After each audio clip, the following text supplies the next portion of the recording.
কৃষ্ণ দাস, ভগবান দাস, খোর্ধা ଦାରୁଠେଙ୍ଗର ମାଧବ ଦାସ, କୃପା ସିନ୍ଧୁ ଦାସ, ଅଚ୍ୟୁତାନନ୍ଦ ଦାସଙ୍କୁ ମହିମା ସନ୍ନ୍ୟାସୀ ଭାବରେ ଦୀକ୍ଷା ପ୍ରଦାନ କଲେ। ये होची परंपरा चलिला एवं परंपरा प्राप्त एवं राजश्रय विदु। परंपरा नहेले ज्ञान बढ़े नहीं। जो कथा मोर सान भाई अमरेश कहते बड़ भाई हिसाब रे मु जो कथा कहूँ मु परंपरा रे स्वर्णचूड़ को चलेबा तुम समस्त कर्तव्य। जेत कारण परिचय थरे तैयारी हो गले ओडिया साहित्य को जदि आमे अटकई पारिबानी, जदि आमे आलोचना न करिबा ताले हम भाषा मरिजिब। कारण नगले न आसिले कुटुंब पर जीवानी आसीबानी आम कुटुंब भी पर होई जिवे। तेणु भाषा साहित्य को रखिबा पाई आमको आलोचना चक्र आमको चिर परिचित हेकिनी साहित्यर डिंडिम पिटिबा को पड़िबो, आमको साहित्यर बाजा बजेबा को पड़िबो। तेणु मोर कहवा कथा केमिति महिमा गोस्वामी पाखरु प्रथमे मुकुंद दास पाखरु आसिला धारावाहिकतारे।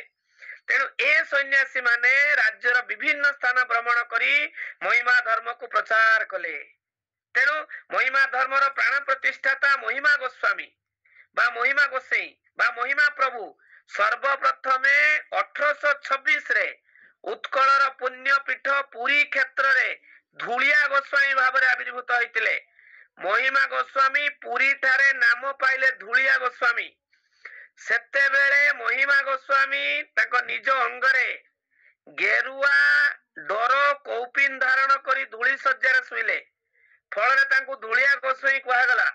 महिमा प्रभु पुरी ठारे अवस्थान करुथिबा काल रे कौपिन परिधान करुथिले बोली ब्रह्मलीन विश्वनाथ बाबांको लिखित मु केते तथ्य दउची सत्य महिमा धर्म इतिहास वो ब्रह्मलीन महेंद्र बाबांको लिखित सत्य महिमा धर्म संक्षिप्त इतिहास पुस्तक रे लिपिबद्ध अछि। ए संपर्क रे ब्रह्मलीन बक्कलधारी सन्यासी ब्रह्म अवधूत अनंत चरण बाबा लिखिले।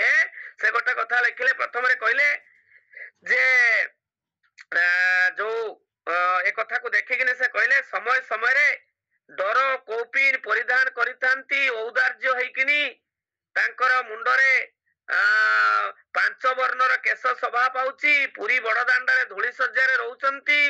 धूलिया गोसाई बोली समस्ते डाकिले। सबिनय से जहा जणाए सिद्ध हुए सी जहा जणाई दिए किंबदंती कहे। ए सब जिंस होची किंबदंती। किंबदंती कहे पुरी बड़दांडरे उपस्थित हवा पूर्वरु महिमा प्रभु अर्क गुंफा ठारे किछि समय अवस्थान करथिले। एकदा महामाया भयंकर स्त्री वेश धारण करी महिमा प्रभु को आक्रमण करबा पई उद्यत होइथिले। तेनु एठी महामाया आक्रमण काहेकि करथिले आर दार्शनिक तत्व को बुझिबा। प्रति मनुष्य माया पाखरे अटकी जाए। से जेते बड़ साधु सन्यासी होइथांतु मु गोटे लाइन रे थरे साहित्यर शब्द संयोजना करुतली।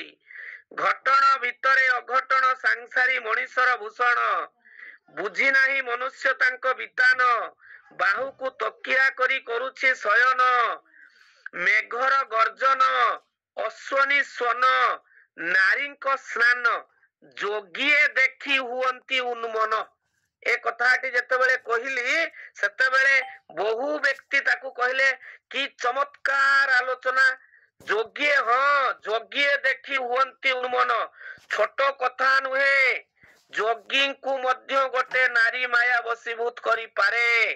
तेणु नारी माया रे महिमा गोस्वामी को धूलिया गोस्वामी को अवस्थान समय अर्क गुंफा रे भयंकर स्त्री वेश धारण करी आक्रमण करने को उद्यत कले। महिमा प्रभु को स्वयं भगवान बोली जानी पारी महामाया तांकर पदार बिंदरे